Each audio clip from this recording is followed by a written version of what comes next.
근데 처음 듣자마자 이거는 빼박이다.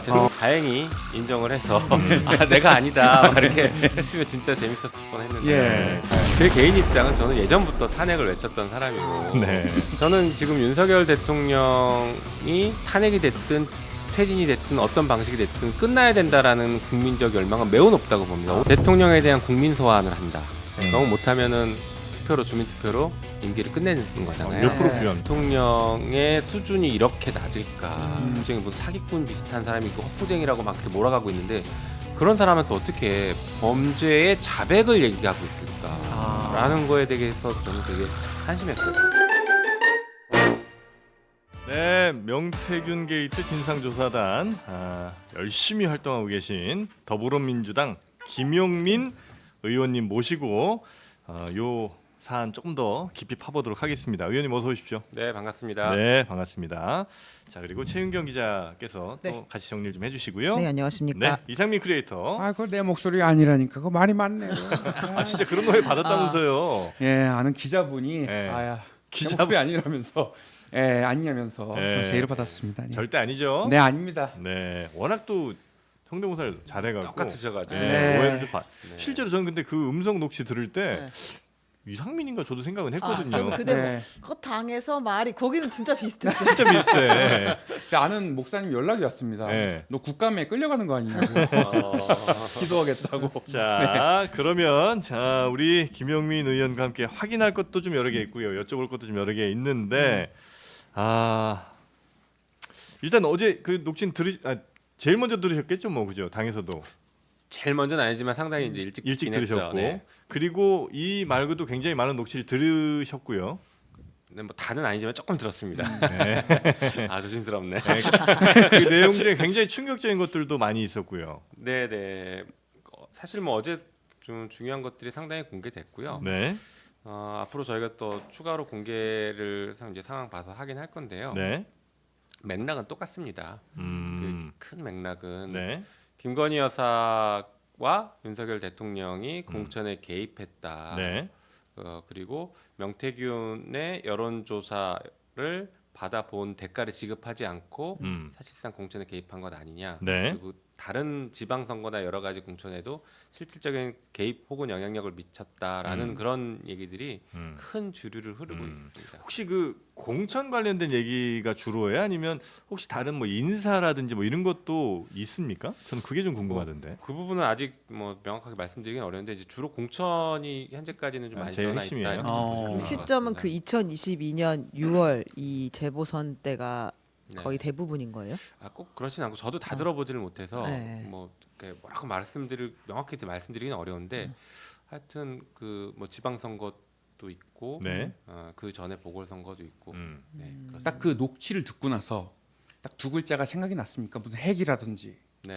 네. 제가 욕을 잘 안 하잖아요. 네. 네, 어땠습니까? 좀 딱 듣고 심각했죠. 나서 이게 대통령 목소리가 맞나? 진위 여부가 좀 예. 근데 처음 듣자마자 이거는 빼박이다. 그렇긴 대통령 하죠. 예. 목소리다. 목소리가 워낙 또 네. 특별하고. 그렇죠. 네. 이거를 자기 목소리가 아니라고 부정할 수 없을 거다 생각했는데 실제 대통령실도 인정했잖아요. AI도 네. 아니고. 그 부분은 다행히 인정을 해서 아 내가 아니다 막 이렇게 했으면 진짜 재밌었을 뻔했는데 예. 그렇게 된 그래서 것 혹시 같아요. 이제 대통령실이 이제 최근에 나온 해명으로는 고통화가 아마 마지막인 걸로 얘기를 했는데 네, 5월 9일 당선인 때 한 게 마지막이고 네. 그 이후로는 없었다. 이후가 있으면 이제 내놓으실 거잖아요. 있으면 그런데 네. 있는지 없는지는 저도 잘 모릅니다. 웃음이 어떤 의미입니까? 매우 궁금합니다. 그리고 예. 사실은 아마 이제 다들 어제 충격 받으셨을 거예요. 예, 대통령의 육성이 직접 나왔다. 네, 네, 네. 그리고 그 육성이 기존에 했던 해명과 다른 얘기였다. 기존 해명이 거짓말이었다라는 게 명확히 나와서 네. 사실은 충격을 많이 받으셨을 거라고 생각합니다. 저희들도 충격을 받았거든요. 야, 대통령이 진짜 이렇게까지 얘기를 했네. 그리고 명태균 씨와 강혜경 씨가 그동안 얘기했던 게 허풍이라고 치부했는데 진짜 사실이었네라는 것들이 확인돼서 저희도 네네네네. 그런 충격을 받았죠. 근데 지금 대통령실 의 해명이 5월 9일 이후엔 통화가 없었다고 하는 것인데 네. 그 이후에 통화도 나올 가능성은 있다고 저희가 보고 있어야 될까요? 명태균 씨는 일단 공식적으로는 공적인 대화가 많이 있었다라고 하고 있기 때문에 네. 실제 더 있을 수 있습니다. 이제 저희가 확보한 자료에 있는지까지는 제가 아직은 정확히는 모르겠지만 실제 본인이 가지고 있던 녹음 파일, 뭐 4천여 개 된다고 한 녹음 파일에는 존재한다라고 저희는 예상하고 있어요. 그건 다 확보를 하신 거죠? 저희가 다 확보는 못했고 그건 검찰에 아. 압수가 돼 있죠. 그래서 검찰에서는 지금 이 상황들을 다 잘 알고 있습니다. 검찰에서 다 압수가 된 건 맞아요? 명태균 씨가 4대는 부친의 그 묘에 묻어놨다고 근데 얘기를 그게 했는데. 복사를 해서 여기저기 놔뒀을 가능성이 있거든요. 근데 물론 이제 진짜 핵심은 따로 보관했을 수도 있습니다. 예. 하지만 쓰던 PC에 있던 녹음을 다 저장했다라고 하는 것은 음. 강혜경 씨가 보유하고 있었고 네. 소지하고 있었고 그게 압수수색이 됐기 때문에 네. 그 PC에는 중요한 내용들이 상당히 있다라고 알고 있습니다. 그러면 지금 당에서 확보한 녹취에는 네. 그 지금까지 사실 우리가 전원을 통해 많이 듣거나 어제 나온 것도 일부는 그 명태균 씨가 자신의 지인 뭐 아마 운전기사라고 그 추측되는 그분한테 얘기 설명하는 게 그대로 이제 차에서 녹음된 파일이었잖아요. 근데 명태균 씨와 윤석열 대통령 혹은 김건희 여사와 명태균 씨 간의 직접 통화 녹음이 더 많이 확보가 돼 있는 상황인가요? 그러니까 저희 당에서 확보했는지 여부는 제가 지금 말씀드리기는 좀 어려울 것 같고 실제 명태균 씨는 그런 식으로 얘기를 했기 때문에 네. 검찰에는 확보돼 있을 가능성은 매우 높다라고 아. 저희는 보고 있습니다. 그 당의 말씀을 못 하시는 건 확인이 아직 안 된 건가요? 파일 너무 많아서 다 못 보신 건가요? 아니면 있는데 말할 수는 없다 이런 상황인 건가요? 뭐 전자라고 보시면 좋을 것 같고요. 아, 그다음에 네. 그 파일을 실제 이제 그 공익 제보를 받아서 입수해서 분석하는 분들이 따로 있지. 그걸 예. 제가 똑같이 들어가서 분석하고 있지는 않거든요. 예, 그래서 예. 거기서 이제 추출돼서 의미 있는 것들이 이제 나중에 저희가 원내 보고가 되고 네. 진행을 하는 과정이라고 보시면 좋을 것 같아요. 어제 그 녹취를 듣고 한 분은 이거는 악마의 편집이다. 네. 당에서 알아서 한다라는 말은 왜 뺐냐라고 보수 논객인 서모 변호사가 그렇게 네. 방송에서 얘기를 했습니다. 이런 얘기는 또 어떻게 반론이 명태균 씨 있을까요? 입장이기도 했죠. 네. 그게. 네, 네. 근데 그거는 명태균 씨가 그러면 녹음 파일 공개하면 됩니다. 통째로. 이게 그거 어려운, 틀리다면? 예, 그게 뭐가 네. 어려운 일이라고. 게다가 어제 녹음 내용 들어보셔서 아시겠지만 명태균 씨가 감사 인사를 해요. 네. 이은혜 평생 잊지 않겠다. 네, 네, 네. 근데 거기다 대고 갑자기 뭐 윤석열 대통령이 아니야 당에서 할 거 이렇게 어떻게 얘기합니까? 네? 문맥상 나올 수가 없는 얘기죠. 문맥상. 그거는. 네. 갑자기 그러면 윤석열 대통령이 그러면 이상해지잖아요. 예. 그리고 그 전화를 했다는 이유가 그 다음 녹취록을 들어보면 아시겠지만 그 전화를 한 이유가 옆에서 김건희 여사가 하도 뭐라 하니까 왜 안 챙기냐라고 뭐라 하니까 그것 때문에 일부러 이렇게 티내려고 전화했다 이런 뉘앙스로 얘기를 하잖아요. 네. 명태균 씨는 그런 상황에서 갑자기 윤석열 대통령이 아니야 당에서 할 거야 이렇게 어떻게 얘기합니까? 불가능한 얘기죠. 아니면 뭐 법적인 여러 가지 얘기는 좀 이따 해주시겠습니다. 딱 그거 들으시고 네. 드는 생각은 뭐 예를 들어 감정은 뭐 한심일 수도 있고 아니면 충격 내지는 허탈 뭐 등등 여러 가지 감정이 있을 수 있잖아요. 네. 우리 의원님은 어떠셨습니까? 약간 좀 부끄러움이 좀 있었거든요. 저도 약간 비슷한 거였는데요. 어떻게 대통령의 수준이 이렇게 낮을까? 이런 얘기를 이렇게 막 하고 있을까? 그것도 범죄를 자백하는 얘기를 자기들 얘기대로면 뭐 일종의 무슨 사기꾼 비슷한 사람이 그 허풍쟁이라고 막 그렇게 몰아가고 있는데 그런 사람한테 어떻게 범죄의 자백을 얘기하고 있을까라는 거에 대해서 저는 되게 한심했어요. 검사 출신으로서 보통 검사들이 그 겁이 별로 없거든요. 그래서 저랬나 이런 생각이 들 정도로 네. 너무 쉽게 얘기를 하는 거잖아요. 네. 그 얘기는 누군가 녹음했던 안 했던 상관없이 뭐 나중에 명태균 씨가 진술로 얘기하더라도 빼박 증거잖아요. 네. 네. 공천에 개입했다. 그리고 그 공천은 사실은 지금 이제 뭐 논란이 되는 게 이게 당선인 신분이니까 아니다 뭐 이런 논란이 네, 있잖아요. 네, 네. 그거는 저쪽에서 또 프레임을 일로 싹 가져가는 거고요. 핵심은요. 네. 공천 거래예요. 거래. 공천 거래는 아무도 부인 못하지 않습니까? 공천 거래는 정치자금법 위반이거든요. 네. 이게 명확한 팩트이고 어제의 그 녹취록도 그럼 공무원인이 아니냐 상관없이. 상관없죠. 네. 네. 그리고 이미 대선 후보였기 때문에 네. 정치자금법에 적용 대상이 된 상태였습니다. 그런 상태에서 특정인을 공천하기 위해서 그 여론조사를 받아왔다, 공짜로 받아왔다. 네. 이거 공천 거래죠. 거기로 넘어갈까요? 네, 넘어가게 되면 네. 근데 지금 계속 이 당선인 신분을 아마 거기서 주장하는 것은 네. 공천 거래는 입증이 돼야 되는 거잖아요. 그러니까 공짜 여론조사가 있었다. 그리고 네. 그 대가로 공천을 줬다에 대가성 입증이 돼야 되는데 그럼 네. 양쪽 다 그거를 동의해야 되는 거잖아요. 이것 대신 공천을 받아왔다 이렇게 아니면 공천은 나의 이제 뭐 선의나 영향력 혹은 뭐 그냥 건의 정도였고, 의견. 예, 네. 그랬고 뭐 여론조사는 또 너의 선의였고 막 이렇게 보통 주장 대가성을 입증하는 게 되게 쉽지 않은 문제잖아요. 거래를 얘기할 때. 그럼 일단 그러면 우리 저 의원님이 판단하실 때 네.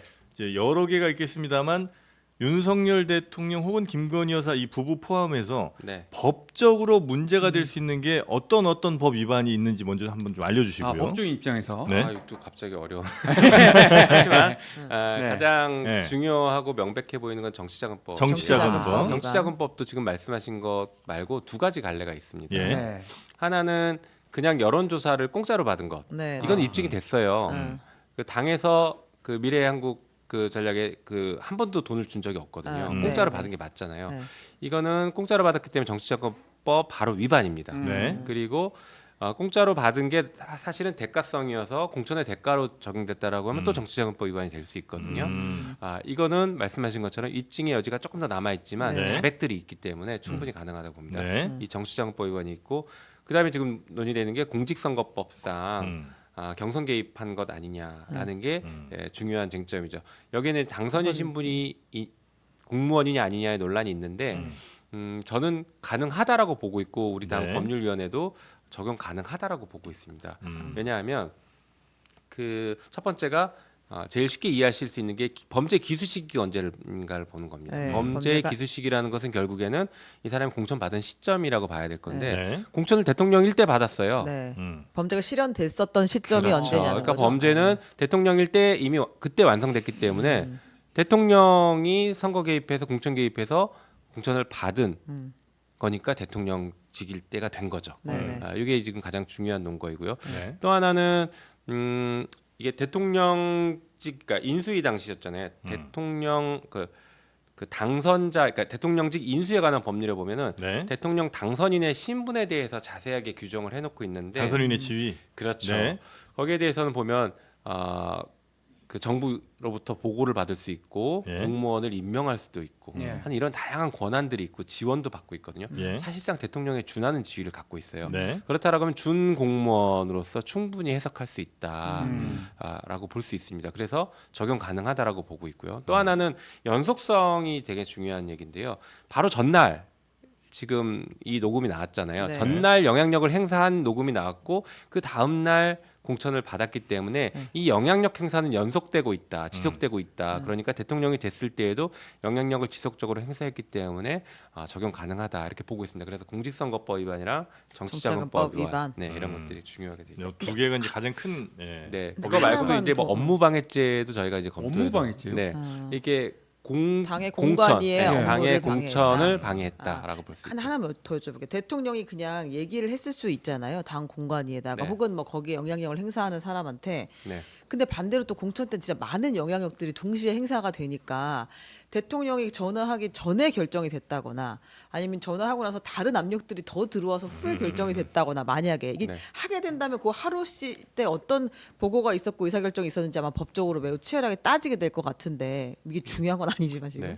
근데 그렇게 되면 다른 영향력들이 있었고 대통령은 그게서 좀 후순위로 밀릴 가능성도 네. 뭐 있지는 않나요? 뭐 교과서적인 얘기일 수는 있을 것 예. 같은데요. 현실에서는요. 가장 힘이 센 대통령 당선자가 당의 공관위에다가 얘기했는데 그 네. 말을 누가 거부합니까? 아. 불가능한 얘기죠. 아. 현실에서는 불가능한 얘기입니다. 수많은 사람이 얘기를 했더라도 대통령 당선자가 얘기했고 대통령 당선자의 배우자인 김건희 씨가 얘기했으면 게임 끝난 거죠. 그런데 사실은 그렇게 돌아가면 안 돼요. 그러면 윤상현 공관위원장이나 이준석 당대표가 당시 대표가 안 됩니다라고 당당하게 맞섰어야 되는데 그런 흔적은 보이지 않아요. 아. 그리고 실제 영향력을 행사했다라고 볼 수 있는 게 바로 다음 날 공천 발표하잖아요. 그날 공천 발표 안 해도 되거든요. 예. 5월 10일 날. 공천 발표하면서 그렇게 하는 이유가 명태균 씨를 취임식에 초대해서 네, 네. 와달라라는 화를 풀고 얘기와 와라 뭐 이런 얘기. 함께 연결이 되는 것으로 보여지거든요. 네. 그렇기 때문에 대통령의 그 얘기가 결정적이죠. 그리고 저는 이제 대통령실에서도 해명도 있었고 이제 그렇게 말씀하시는 분들이 있는데 그거는 대통령에 대한 불충입니다. 아. 왜냐하면 대통령의 명확한 녹음 워딩이 나왔어요. 네. 이 대통령을 거짓말쟁이를 만드는 겁니다. 아. 아무리 대통령이 부족해도 그 당에서 이 대통령을 그렇게 거짓말쟁이로 확 만들고 모자란 사람 만들면 안 되거든요. 대통령이 네. 공관위원장 전화 네. 받았다고 하는데 네. 그럴 리가 없다 이렇게 하면 네. 대통령 뭐가 됩니까? 그럼 아. 대통령은 명태균한테 거짓말하는 저 아주 나쁜 거짓말쟁이. 아. 게다가 당선인 신분으로 내일 취임하는 사람이 저기 경상남도에 있는 어떤 사업자한테 이렇게 전화해놓고 대놓고 거짓말을 하는 아주 파렴치한 사람을 만들어버리는 겁니다. 아하. 그래서는 안 불충이죠, 된다. 불충. 네. 아, 불충이다. 지금 한동훈 대표는 별다른 입장이 없는데 지도부의 일원이죠. 김재원 최고위원은 방송에서 이런 얘기를 했어요. 당원으로서 공관위 의견 개진을 했다고 볼 가능성이 상당히 있다. 이거는 불법이 아니다. 이렇게 얘기를 했습니다. 대통령도 네. 국민의힘의 당원으로서 그렇죠. 예. 이렇게 취임 전이기 때문에 공천하면 어떨까요? 이거 어떻게 반론이 가능할까요? 그러니까 참 애처로운 변명이죠. 네네네. 아까도 말씀드린 것처럼 네. 매우 교과서적이고 그건 사실 국민을 바보로 하는 얘기일 아. 수 있어요. 네.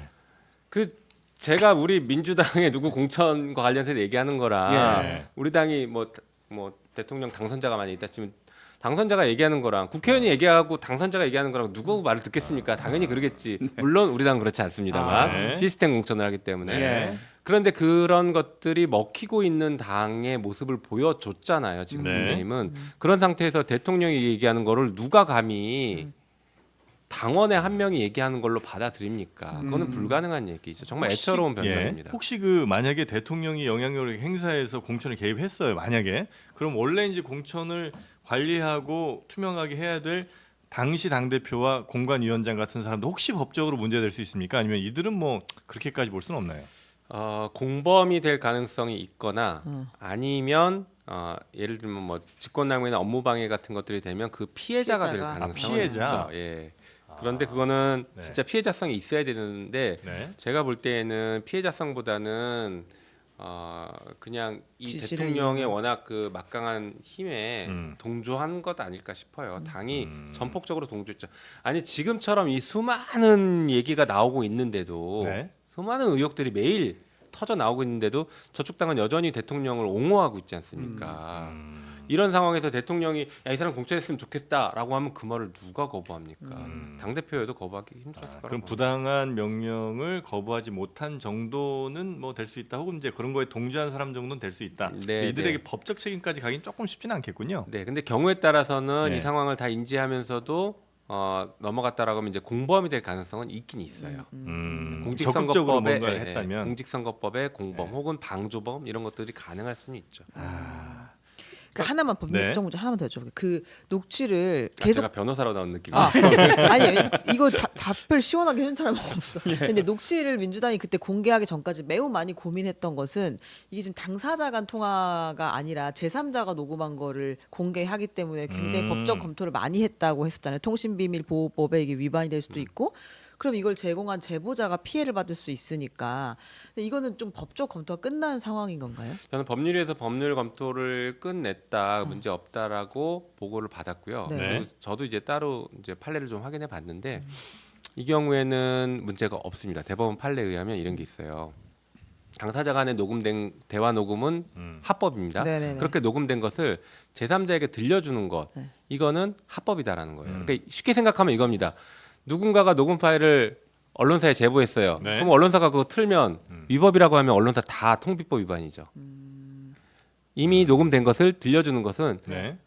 통신비밀보호법상의 보호 대상은 아니다. 그러니까 내가 당사자가 아닌 사람 제3자가 녹음하면 원래 공개할 때 항상 아니 당사자가 녹음했잖아요. 그 최초 녹음은 네. 명태균 씨가 녹음한 거잖아요. 저는 그렇게 알고 있거든요. 그 파일 명- 자체를 네, 명태균 씨가 대통령과 통화 녹음을 한 했죠. 거를 다른 사람한테 들려주는 것은 아무런 문제가 되지 않는다는 그죠. 그 거예요. 명태균 씨 문제가 안 되는데 그걸 들은 거를 녹음해가지고 다시 어딘가에 공개하면 그러니까 그거 문제가 되는 거 아니에요? 통비법상에서는 공개되지 않은 대화를 네. 녹음하거나 청취하는 걸 처벌하거든요. 네네네. 근데 방금 말씀드린 이 판례가 본인이 자기 걸 공개했으니까. 그렇죠. 공개되지 아. 않은 대화가 아니라고 본다는 거죠. 그러니까 아. 청취를 하거나 녹음을 하거나 아. 별 문제가 없다라는 그런가요? 이미 개봉이 됐으니. 네, 네. 그런 취지의 판례가 있어요. 네. 그래서 저도 뭐 법률위원회가 이 검토를 했는지까지는 제가 뭐 구체적인 내용을 보고 받지는 못했지만 네네. 제가 볼 때에는 문제가 없어 보인다는 네. 말씀드립니다. 이거 문제 삼기는 근데 쉽지 않을 것 같은데 네. 예를 들면 뭐 대통령이든 아니면 명태균 씨든 그리고 이 정도로 대통령의 네네. 육성이 공개됐으면 거기에 네. 대해서 지금 해명을 하고 잘못했으면 그렇죠, 그렇죠. 사과해야 네. 되는 거지 왜 녹음했어 말았어 이렇게 얘기하는 건 근데 안 맞죠. 이런 일이 일어나면 네. 우리는 이제 큰 흐름을 따라가지만 이분은 그 풍파를 겪을 거예요. 그러니까 제보자들이 아. 항상 그 고생을 합니다. 네, 이게 네, 네. 아. 그럴 수 뉴스에서 있죠. 소외될 거고 그래서 저는 지금 확인하지 않으면 나중에 이건 아무도 확인 안 할 것 같아서 이거 하나 그렇죠. 여쭤보겠습니다. 민주당이 좀 잘 예, 좀 해주시고. 조국입니다. 네. 저희 당은 신호탄의 일환으로 대구에서 탄핵다방 1호점을 할 예정인데 민주당은 뭘 하시겠습니까? 아 탄핵. 집회를 하신다면서요? 네, 저희는 일단 이번 주 토요일 날 내일이네요. 네. 이제 전국민 행동을 하는 집회를 엽니다. 그리고 네. 민주당은 지금 이미 여러 번 뭐 말씀드리긴 했지만 특검을 최우선적으로 추진한다. 그리고 특검과 그 특검은 병행해서 김건희 네, 특검. 그렇죠. 김건희 특검이죠. 네. 특검과 병행해서 국정조사, 최혜병 사건은 국정조사로 네. 간다라는 것이 당의 명확한 입장이고요. 음. 그것을 최우선적으로 추진합니다. 네. 그래서 그 결과에 따라서 특검이 진행이 되고 혹은 그 국정조사가 진행되는 과정에서 그 결과나 내용에 따라서 그 다음 스텝을 밟아갈 수 있을 거다. 저희는 이렇게 생각하고 있습니다. 그 김건희 여사 특검에는 당연히 지금 논란이 되고 있는 이 대통령의 육성 통화 내용 이런 것들도 들어. 네, 있습니다. 다 가요. 포함시켜놨습니다. 네. 네. 근데 특검이 지금 계속해서 우리가 발의는 했으나 결국에는 통과를 못한 상황이잖아요. 그렇죠. 근데 이제 요거까지 포함하면 규모는 더 커져 있는 상태고 네. 또 통과가 안 되면 다시 그냥 발의를 하는 걸로 계획을 하고 계시나요? 그거는 그 다음에 이제 고민을 해야 될 것 같은데요. 네. 일단 김건희 특검만 생각하면 지금 최근에 특검이 많아서 헷갈리실 수 있지만 김건희 특검만 생각하면은 22대에 들어서 한 번 발의했습니다. 이번이 두 번째예요. 네. 21대 때 한 번 재의결이 무산됐죠. 그래서 전체로 치면 세 번째 발의입니다. 근데 네. 최혜병도 세 번 했고 그래서 김건희 특검법에 대해서 세 번째를 진행하고 만약에 재의결이 저희는 될 가능성이 높다고 보고는 있지만 네. 부결이 되면 음. 이미 발의해 놓은 상설특검 요구안이 있습니다. 네. 아. 상설특검 수사 요구안으로 상설특검을 발동시킨다가 저희의 전략이고요.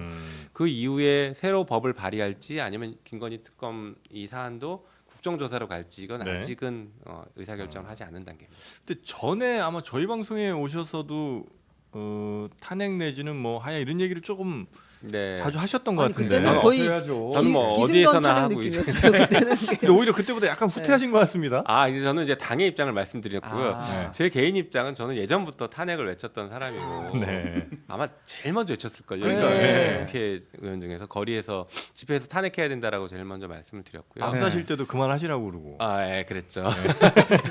면전에서. 네, 면전에. 네. 네, 그래서 저는 지금 윤석열 대통령이 빨리 뭐 탄핵이 됐든 퇴진이 됐든 어떤 방식이 됐든 끝나야 된다라는 국민적 열망은 매우 높다고 봅니다. 오늘도 보니까 지지율이 19%, 네. 10%대로 떨어졌잖아요. 네. 이렇게 낮게 나오고 있는 상태에서 음. 권력을 유지하는 데만 힘쓰는 게 아니라 권력을 가지고 나쁜 짓을 하고 혹은 지금 전쟁 위험으로 몰아넣으려고 하는 이런 행태들을 하는 것은 네. 하루빨리 끝내야 된다고 생각하고 있습니다. 그 부분은. 그러니까 이제 정치적 구호로서 물러나라고는 얼마든지 할 수 있지만 그럼 네. 이제 막상 물러나려고 하려면 어떤 경로를 통해서 어떤 단계를 거쳐서 뭐 물러나야 될 거 아니에요. 그럼 그 시나리오에 대해서는 혹시 지금 생각해 놓으신 부분이 좀 있습니까? 그 당의 공식적인 시나리오는 아니고요. 네, 그냥 개인적인. 저의 개인적인 생각과 저랑 이제 소통을 자주 하는 의원들. 의원들과의 이제 생각들 공유하고 있는 생각은 이겁니다. 뭐 오늘도 기자회견도 하고 어제도 기자회견이 있었는데 대통령에 대한 국민 소환을 한다라는 관점으로 대통령에 대한 국민 소환이요? 네. 보통 지방에서 이런 거 하는 지방에서는 국민 소환 지방자치에서. 이제 예. 너무 못하면은 투표로 주민 투표로 임기를 끝내는 거잖아요. 몇 프로 네. 필요합니까 이건? 이게 지금 우리 현행 헌법상 있는 제도는 아니고요.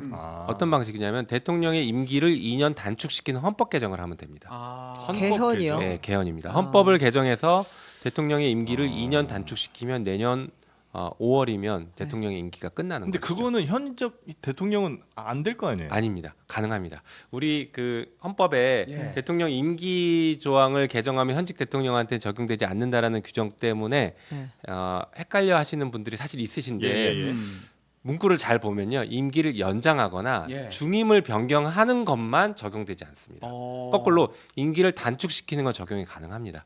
그래서 이거는 뭐 저뿐만 아니라 거의 모든 헌법학자들이나 법조인들이 예. 임기 단축은 가능하다. 임기 헌법 단축이라는 게 개정으로. 2년 단축하는 거예요. 2년 단축시키는 그러면 대통령의 임기를 3년으로 한다 이렇게 한단 말이에요? 아니죠. 이번 이거는 부칙으로 네. 이번 대통령만 3년으로 줄이는 거죠. 그럴 수도 있어요. 헌법의 가능합니다. 부칙을 예, 그렇게 왜냐하면 왜 넣어요? 가능하냐면요. 예. 헌법은 누가 만듭니까? 주권자인 국민이 만들거든요. 예. 네. 국민은 그 헌법을 만들어낼 수 있는 권한이 있기 때문에 얼마든지 가능합니다. 그러면 이제 이번 대통령만 임기를 2년 줄이고 그 그렇죠. 다음에는 4년 중임제로 간다? 그거는 논의를 해봐야 되는데 저는 개인적으로는 4년 중임제로 갔으면 좋겠어요. 아. 예. 그렇게 가는 헌법 개정을 한꺼번에 했으면 좋겠는데 네네. 그것은 여야가 사실상 어느 정도 합의가 있어야 되고 국민적인 공감대를 통해서 진행이 돼야 되기 네, 때문에 예. 지금은 가장 최소한의 원포인트 개헌으로 소환하자. 대통령 요것만 소환하자. 딱 그냥 개헌하는 네. 임기 걸로. 단축 부칙 개헌이군요. 네, 그러면 그 얘기를 지금 아. 하기 시작했습니다. 그래요. 이게 엄청나게 큰 장점이 있습니다. 어떤 장점이냐면요. 크게 두 가지가 있는데 첫 네. 번째는 지금 우리 여지껏 논의했던 것처럼 대통령이 뭐 이게 위법이냐 아니냐 당선인데 이게 뭐 선거법 되냐 안 되냐 이런 논의를 할 필요가 없습니다. 그 탄핵 사유가 불필요해요. 아, 이미 국민들은 네네. 실미적 탄핵을 했고 정치적인 심판을 하는 제도이기 때문에 네. 정치적으로 윤석열 대통령은 이제 끝이야라고 판단이 거의 섰거든요. 네. 예전에 박근혜 대통령 탄핵 때보다 지금 지지율이 더 낮아요. 예. 그런 상태라면 굳이 음. 법적인 요건 따질 필요 없이 국민이 결단하면 된다라는 되게 큰 장점이 있고요. 네. 또 하나의 더 큰 장점은 네. 국민이 직접 심판하는 겁니다. 음. 기존 탄핵 제도는 헌법재판소에 넘어가서 네. 헌법재판소가 9명의 재판관이 결정하는 걸 국민들은 기다려야 되는데. 막 긴장하면서 네. 기도하는 마음으로 기다렸거든요. 네. 대통령이 그냥 결정하면 된다는 그렇죠. 거죠. 이거는 국민 투표로 헌법 개정은 최종 확정되거든요. 네. 그러니까 국민이 직접 나는 싫어 하면 찬반 투표 개념이에요. 대통령에 대해서 나는 이 사람은 여기서 끝내야 돼라고 몇 하면 퍼센트가 찬성. 돼야 돼요, 이건? 과반수입니다. 과반이에요? 네. 그냥 저 국민 전체의 과반수가 아니라 득표의 투표자의 과반. 과반. 그렇죠. 예, 투표자의 과반. 그러니까 국회의원 선거권자의 과반수 투표에 네.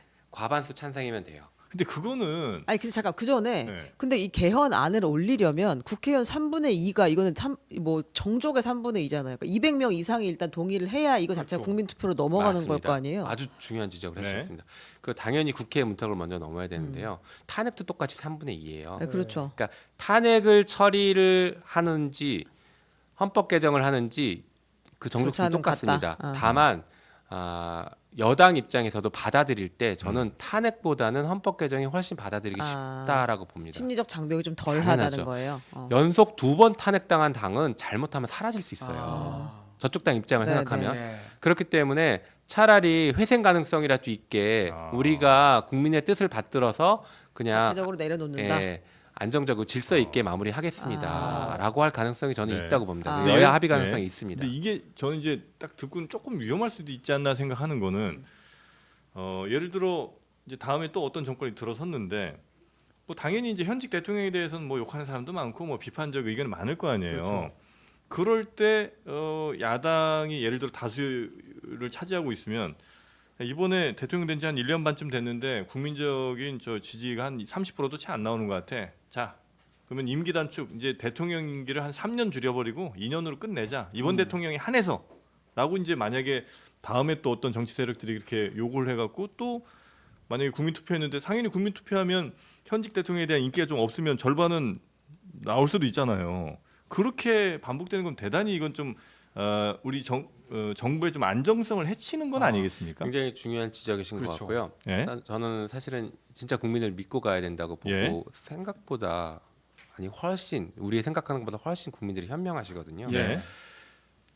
저희가 이제 국민 소환제라고 이렇게 말씀드리고 했는데 가장 걱정되는 부분이 국회는 어찌어찌 합의해서 통과하더라도 국민들이 과연 이거를 인정해 주실까? 국민투표 통과할 수 있을까에 대한 두려움이 있어요. 사실은. 그게 단점입니까? 지금 상황에서 아하. 반대로 아무 대통령이나 마음에 안 든다고 인기 없다고 자르는 거에 대해서 국민들이 쉽게 용납하기 어렵다고 저는 봅니다. 아. 예, 정권의 안정성, 국가의 안정적인 운영 이런 것들은 국민들이 굉장히 높게 중요하다고 생각하시기 때문에 네. 정말 이 사람은 도저히 안 되겠어라는 사람 아니고서는 네. 이 방법이 쉽게 쓰이기는 어렵다고 봅니다. 아. 다만 이번은 그 정도 수치까지 올라갔고 이미 아. 임계점을 상황이다. 넘었다라고 보기 때문에 네네. 이번에는 저는 성공 가능성이 있다고 보는 것이지 아. 그 다음에 항상 된다라는 네, 보장은 네, 없어요. 네. 다만 중요한 건 네. 만약에 그렇게 한다고 하더라도 저는 그거는 국민 주권에 맡길 필요가 있다고 봅니다. 음. 일종의 국민 소환제인데 필요하면 차라리 헌법 개정에서 국민 소환제를 전격 도입하는 대통령에 대한 국민 소환제를 네네. 전격 도입하는 것도 이번에 논의해야 될 것 같고요. 네. 저는 계속 주장했던 것 중에 하나가 탄핵제도, 대통령에 대한 탄핵은 좀 바꾸자라는 거였습니다. 지금처럼 헌재로 보내는 게 아니라 국회 3분의 2가 통과시키면 국민 투표로 대통령에 대한 탄핵을 마무리 짓자라는 네. 주장을 계속 했었는데 아. 이게 이제 국민 주권에 부합하거든요. 아. 국민이 뽑았으면 그 권력을 걷어들이는 것도 국민이 직접 결정할 수 있게 만들어줘야 된다는 생각을 하고 있고요. 우리 국민들 수준이 굉장히 높습니다. 그래서 저는 가능하다고 봅니다. 근데 네. 이 탄핵 이야기를 당에서 하지 않는 것은 지금 탄핵이란다. 하도 이해부터 헌법재판소에 네. 지금 재판관이 9명 안 되고 6명밖에 없잖아요. 3명이 퇴임한 뒤로 네. 그들이 구성이 안 돼 있는 상황 아니에요. 네. 그러면 헌재를 새로 집어넣더라도 우리가 그거 믿지를 못하겠다 이런 생각을 하시는 건지 아니면 이 중대한 법률 위반을 다투기까지 되게 많은 시간이 걸릴 거라고 생각해서 그러시는 건지 그러니까 어떤 것 때문에 탄핵을 그 국민주권 얘기를 조금 빼고 나면 네네. 그거는 아직 당에서 공식적으로 논의한 건 아닌데 그냥 제 개인적인 추측을 말씀드리면 일단 헌법재판관은 저희가 11월 중으로는 다 추천을 하나요? 국회에서 통과시켜서 대통령 임명할 수 있게 절차를 진행하려고 추진하고 있습니다. 어쨌든간 그 상황을 놓고 보면은 대통령에 대한 탄핵 사유가 명확하느냐 안 하느냐에 대한 이게 법적 그 논란이 계속 있거든요. 그래서 지난 박근혜 대통령 탄핵 시절에는 특검이 진행됐고 국정조사가 먼저 있었고 그다음에 특검이 진행되는 과정에서 탄핵이 이루어졌습니다. 네. 그러니까 일종의 위법한 행위를 명확하게 확인할 수 있는 수사나 조사 절차가 전제가 돼야 된다는 부분이 있어요. 그러니까 네. 당에서 그런 것 때문에 먼저 꺼내기 좀 어려운 얘기가 있지 않을까. 물론 개별 의원들은 막 꺼내고 있습니다. 하지만 당이 공식적으로 하기는 그런 부담감이 좀 있지 않을까 싶은 것이 하나 있고요. 또 하나는 이런 겁니다. 탄핵을 당에서 공식적으로 꺼내면 관철을 시켜야 되거든요. 그런데 관철을 시키려면 적어도 저쪽에서 분명히 넘어온다. 8명 이상이 네, 200명 이상이 동의를 할 이탈, 수 있도록. 이탈해서 간다라는 게 어느 정도 확인이 되고 네. 나서 가는 게 네. 당 입장에서는 맞지 않을까라는 생각을 제가 추측으로 해보는 겁니다. 그리고 실제 박근혜 탄핵 때 성공했던 거는 국민들이 거리로 쏟아져 나오셨기 네, 때문인데 네, 네. 지금은 아직은 그렇지는 않거든요. 그러면 그것도 이제 큰 이번 차이가 주말에 거리로 나가실 텐데 거기서 국민적인 어떤 요구나 이런 것들 피부로 좀 느끼시고 네. 그 이후에 당의 행동이 좀 바뀔 가능성도 있겠군요. 뭐 그럴 수도 있다고 봐야죠. 음. 그리고 그 지속 가능성들도 저는 봐야 될 것 같고요. 음. 그래서 국민들께서 이제 거리에서 외치는 구호에 따라서 당도 깊은 고민이 이제 될 것 같은데요. 네. 지금까지는 국민들께서는 탄핵 혹은 퇴진 음. 뭐 이런 것들을 주로 외치셨는데 네. 아까 제가 말씀드렸던 헌법 개정을 통해서 국민 소환을 하겠다라는 네. 것들이 이제 국민적인 공감대가 확산되면 이런 구호도 나올 수 있다고 아. 보거든요. 그러면 윤석열 정권을 조기 종료시키는데 다양한 방법들이 이제 본격적으로 논의되는 때가 온다. 네. 그렇게 되고 그 다양한 방법 중에서 국민들께서 가장 원하는 방법, 가장 높은 민도가 올라가는 방법들을 결국에 정치권이 따라야 되는 것 아니냐 이런 네. 생각을 하거든요. 그래서 그 흐름으로 갈 것 같습니다. 그러면 그걸 동의하는 의원님들은 몇 분이나 계세요? 이 개헌 원포인트 오늘 기자회견을 한 의원들은 한 20분 정도, 21분, 20분 원포인트 민주당 개헌? 내에서 예. 아, 지금 오늘 임기단축 개헌. 뭐 급하게 이제 의원 네, 모임을 네, 네. 결성을 했는데 네. 그 정도 이제 합류하셨고 아마 더 많이 합류하실 것 같아요. 탄핵을 주장하는 분들은 얼마 정도? 탄핵을 주장하는 분들 또 한 2-30분 정도 되는 걸로 아. 알고 있어요. 아. 그 탄핵을 준비하는 의원 모임이 또 있거든요. TNL 예. 탄핵의 품. 네. 그럼 탄핵이든 임기단축 개헌이든 여튼 우리 의원님 생각에는 대통령이 임기를 원래대로 마칠 가능성은 매우 낮다고 지금 판단하세요? 저는 매우 낮다고 봅니다. 이미 버티기 힘든 수준까지 왔고요. 네. 그리고 여당에서도 이제 많은 변화의 조짐들이 보이고는 있는데요. 한동훈 대표 입장을 생각해 보면 한동훈 대표 입장에서는 자기 자리가 지금 위태로운 상황이잖아요. 그렇다라고 하면 당권을 명확하게 확실하게 잡기 위해서라도 네. 이 국면에서 대통령과 각을 세우는 모습을 취할 수밖에 없을 거라고 봅니다. 대통령과 같은 입장을 취하면 대통령 지지율이 빠지는 만큼 한동훈의 지지율도 같이 빠질 거예요. 그럼 한동훈 대표 입장에서는 각을 세우면서 그래도 국민적인 지지를 얻어가는 게 본인에게 정치적으로 이익이라서 저는 분명히 여당 내에 그런 갈라짐은 나올 거라고 봅니다. 근데 그 시기가 언제냐에 따라서 네. 대통령 이 정권의 끝나는 시기가 달라질 수는 있겠죠. 근데 그거는 저는 그렇게 길게 가기는 어려울 것 같다. 그 전에 한동훈이 아웃되거나 한동훈 네. 대표가 아웃되거나 아니면 한동훈 대표가 먼저 행동을 하거나 이런 결단만 남지 않았을까 생각합니다. 그럼 이거 여쭤보겠습니다. 안녕하세요.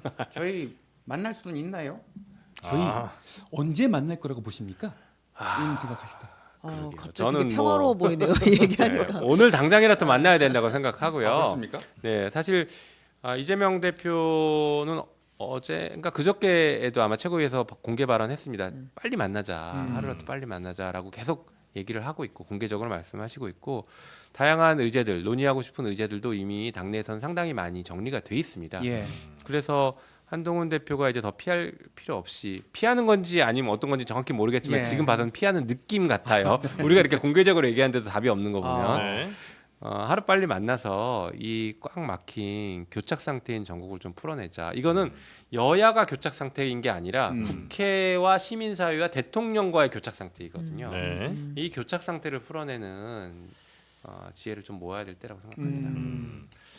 그 매일매일이 그러니까 예를 들면 어제 만났을 때 할 수 있는 얘기랑 내일 만날 때 할 수 있는 얘기가 좀 달라질 것 같아서 맞습니다. 한동훈 맞습니다. 대표도 어디까지 간 다음에 만나야 될지 아마 고민을 좀 많이 할 것 같긴 하네요. 네, 진짜 정확한 지적이시네요. 예. 저희도 어제 공개 발언한 것과 오늘 공개 발언한 게 막 바뀌고 막 이러니까 네. 하나만 더. 정신이 검찰의 수사가 지금 창원지검에서 명태균 씨 수사가 되고 있잖아요. 네. 이건 그냥 우리가 지켜보면 되는 건가요? 글쎄요, 저희가 특검 대상에 지금 넣어놨기 때문에 네. 검찰 수사를 마냥 지켜볼 생각은 없습니다. 아. 그리고 실제 법사위에서는 국감 중에 여러 번 지적이 나왔는데 네. 창원지검 규모가 작고 수사를 제대로 할 수 있을지 잘 모르겠으니까 차라리 별도의 수사단을 만들어라. 라는 요구를 지금 법무부 장관에게도 계속하고 검찰총장에게도 하고 있거든요. 명태균 게이트 특별수사단 같은 네. 걸 대검 산하에 그냥 만들어라 뭐 이런 중앙지검 식의. 산하에 만들든 어디를 만들든 하여튼 만들어서 본격적인 수사를 해야 되는 것 아니냐라는 요구를 좀 하고 있는데 네. 그건 검찰이 지금 봐서는 받아들이지는 않으려고 하는 것 같습니다. 예. 창원에서 충분히 수사하고 있다 이런 입장을 계속 견지하고 있거든요. 그런데 이제 저희가 볼 때는 그동안 이게 고발되고 사건이 시작된 지 한 9개월 정도 그냥 방치해뒀다가 이제서야 문제되니까 압수수색 이제서야 하고 있는 걸로 봐서는 수사 의지가 없다라고는 보고 있습니다. 그리고 오히려 검찰이 수많은 증거들을 가지고 있으면서 공개하지 않고 덮어버리는 것 아니냐라는 네. 의구심도 들어서요. 특검으로 갈 사안이라고 보고 있습니다. 의원님 보시기에 한동훈 대표가 말을 꺼낸다 했을 때 첫 마디는 특검입니까? 특감입니까? 이재명 대표 만나서 예. 당연히 특감을 먼저 얘기하겠죠. 특감. 네. 특감 지금 의미 있다. 유효합니까? 제가 볼 때는 유효하지 않아요. 그러니까 한동훈 대표가 뭔가 지금 각을 세우려고 들고 나왔는데 예. 아직까지 결단은 못한 것 같고 네. 칼을 들어야 되는데 면도칼을 들고 나오는 느낌입니다. 네. 그리고 이제 뭐 잘 아시는 것처럼 특감은 예방적 조치인 거죠. 네. 지금 이미 발생한 것을 네. 어떻게 처리할까에 대한 답을 일부러 회피하고 있는 겁니다.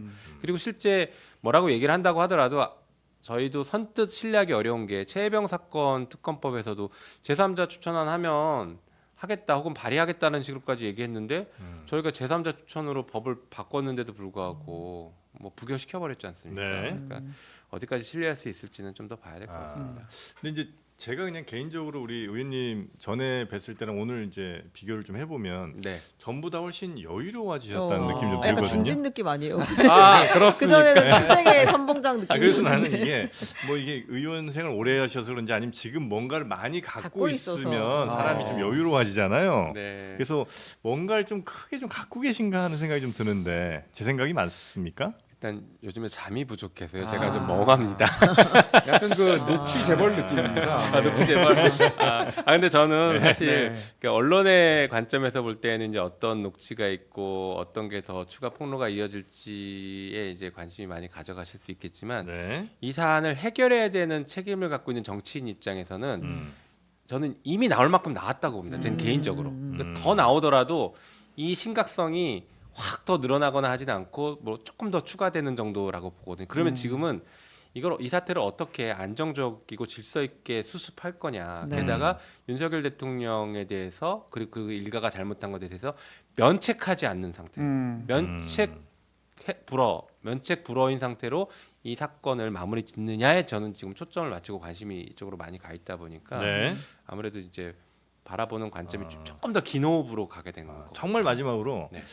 어쨌든 추진하시잖아요. 탄핵이든 뭐 저 개헌이든 임기단 중에 뭐 있잖아요. 네. 이 이후도 준비를 하고 계세요. 왜냐하면 갑자기 그런 상황이 오게 되면 네. 또 혼란스러울 수 있잖아요. 네네. 그때 이제 안정적으로 뭐 국정은 어쨌든 우리 대한민국 가야 되는 거니까. 그렇죠. 그 이후도 혹시 준비하고 계십니까? 그 이유라면 이제 차기 대선에서를 말씀하시는지는 모르겠는데 네. 당연히 뭐 민주당은 언제든지 집권을 할 준비가 되는 정당이니까 차기 대선 당연히 준비하는 거고요. 네. 지금 말씀하신 부분에서 이제 국민적 우려가 있을 부분을 하나 제가 말씀드리면 이겁니다. 예전에 우리가 탄핵을 갔을 때 굉장히 혼란스럽고 사실 두려웠거든요. 예. 국민들도 두려웠고 탄핵이 가결되길 바랐지만 두렵거든요. 국정 혼란 때문에. 네. 그리고 탄핵이 끝난 이후에 2달 동안 대통령이 없는 공백 상태가 있었습니다. 그리고 새 대통령이 인수위가 당선되고 나서 없었잖아요. 인수위가 없었죠. 예. 네. 그런데 아까 말씀드린 헌법 개정은 굉장히 안정적입니다. 왜냐하면 그 임기가 정해졌기 때문에 임기로부터 역산해서 한 2달 전쯤에 대선 치르는 날짜가 나오고요. 네. 대선 치르고 나면 인수위를 인수위원회. 구성할 수 있습니다. 그래서 예측 가능한 상태로 네. 윤석열 정권을 종료시킬 수 있다는 되게 중요한 장점이 있어서 네. 저는 그래서 이제 개헌을 말씀드리면서 안정성까지 같이 확보할 수 있는 방안이라고 이렇게 좀 주장하고 있습니다. 알겠습니다. 자, 굉장히 요즘 아마 바쁘실 텐데 네. 또 저희가 이렇게 모셔서 좀 궁금한 걸 좀 많이 여쭤봤습니다. 네. 다시 이제 또 국회로 돌아가셔서 할 일이 또 많으시죠? 네, 네, 그렇죠. 네, 알겠습니다. 또 뭐, 소년미가 좀 있으십니다. 소신- 아, 그렇습니까? 미소에서. 네. 좋은 소식들 많이 좀 밝아 있으면 보이시는데. 네. 저희한테 좀 알려주시고요. 네. 그럼 다음 기회에 또 모시도록 하겠습니다. 고맙습니다. 네, 고맙습니다. 네, 김현희 감사합니다. 의원이었습니다.